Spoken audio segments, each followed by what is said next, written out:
90 शब्द प्रतिदिन dictation start. यह खबर चिंताजनक है कि पिछले 6 महीने से चल रहे किसान आंदोलन में अब 26 मई को राष्ट्रव्यापी विरोध प्रदर्शन का कार्यक्रम भी शामिल हो गया है। इसके लिए आसपास के राज्यों से बड़ी संख्या में किसान दिल्ली की ओर कूच करने को तैयार हैं। देश में कोरोना संक्रमण की भयावह दूसरी लहर कुछ हल्की भले पड़ी हो पर अभी थमी नहीं है। ऐसे में यह अंदेशा होना स्वाभाविक है कि ऐसे विरोध प्रदर्शनों से फिर संक्रमण की रफ्तार बढ़ सकती है। यह देखा गया है कि किसान आंदोलन में कोविड से संबंधित सावधानियों के पालन में लापरवाही बरती जाती है, बल्कि ऐसे माहौल में सावधानी रखना लगभग नामुमकिन ही है। रैली, मेले, धरने प्रदर्शन वगैरह में न तो सामाजिक दूरी का ख्याल रखना संभव होता है, न ही यह सुनिश्चित करना कि सभी लोग मास्क पहने।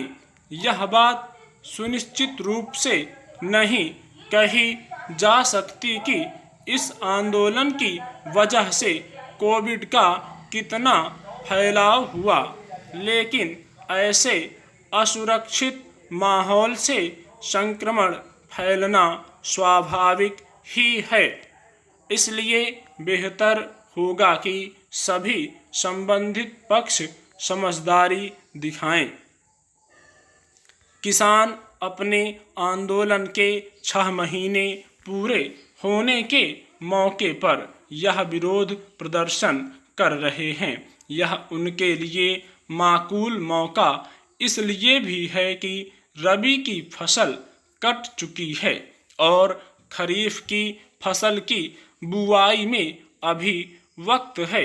फिर भी कोरोना संकट के मद्देनजर संयम का परिचय देते हुए वे अपने विरोध प्रदर्शन को कुछ वक्त के लिए टाल दें तो इससे आंदोलन को भी कोई नुकसान नहीं पहुंचेगा और उनके प्रति समाज में सम्मान ही बढ़ेगा। देश के सभी प्रमुख विरोधी दलों ने किसानों के इस प्रदर्शन का समर्थन किया है और सरकार से यह आग्रह किया है कि वह जिद छोड़कर किसानों से बातचीत के लिए आगे आए। किसानों और सरकार के बीच बातचीत जनवरी में खत्म हो गई थी, जब आगे समझौते के आसार नहीं बचे थे। सरकार ने प्रस्ताव दिया था कि वह तीनों विवादित कृषि कानूनों को अगले 18 महीने तक स्थगित कर देगी, पर किसान इनको खत्म करने, एमएसपी को कानूनन अधिकार बनाने व स्वामीनाथन कमेटी की सिफारिशों को पूरी तरह लागू करने पर अड़े हुए हैं। जो भी स्थिति हो, समस्या का हल बातचीत से ही निकलेगा और लोकतंत्र में आदर्श हल वही होता है जिसमें किसी एक की जीत और दूसरे की हार नहीं होती। यह सरकार को भी समझना चाहिए कि अब तक जो बातचीत हुई है उसमें लचीलेपन और एक दूसरे को समझने की भावना की कमी थी और लोकतंत्र में चुनी हुई सरकार को नागरिकों के सामने बड़प्पन और उदारता दिखानी होती है। अगर किसान इस हद तक लड़ने पर आमादा हैं तो इसलिए कि वे इसे जीवन मरण का सवाल मानते हैं। सिर्फ सरकारी नीतियों में बदलाव या आर्थिक सुधार का नहीं।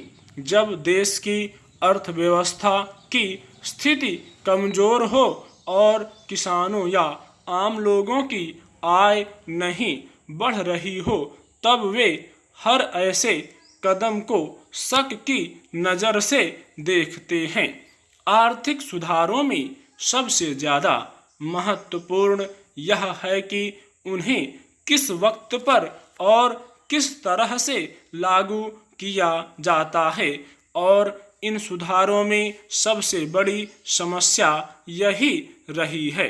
लेकिन अब भी बातचीत और सौहार्द से रास्ता निकल सकता है और कोरोना के फैलाव के गैर जरूरी अंदेशे को भी रोका जा सकता है। स्टॉप।